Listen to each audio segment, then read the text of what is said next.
Hey folks, Gene Gallen here with the Chatham Journal newspaper and the Chatham Chat List, and I'm here with Peyton Holland, and Peyton's running for county commissioner.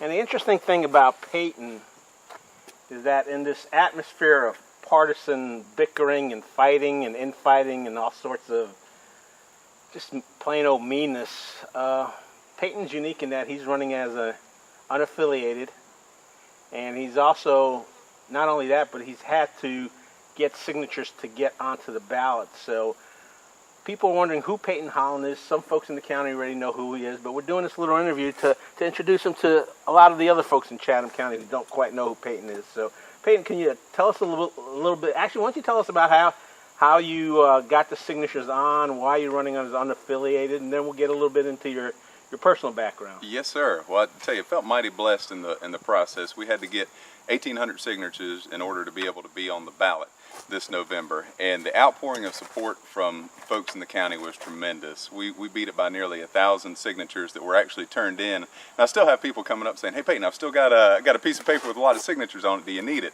So just, that kind of support was tremendous. And I tell you, one of the main reasons I wanted to get in this is having grown up in the county.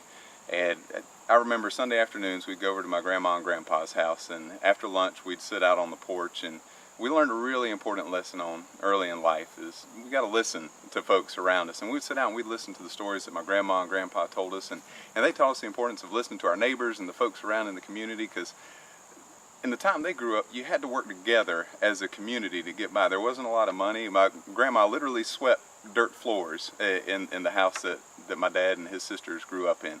Literally swept dirt floors. So there's a lot of need for communicating as a community and working together. And as I started seeing what was happening in our county and seeing how our commissioners were communicating with the residents, our neighbors, folks from all ends of the county, I noticed that core value of listening wasn't something that was prevalent anymore.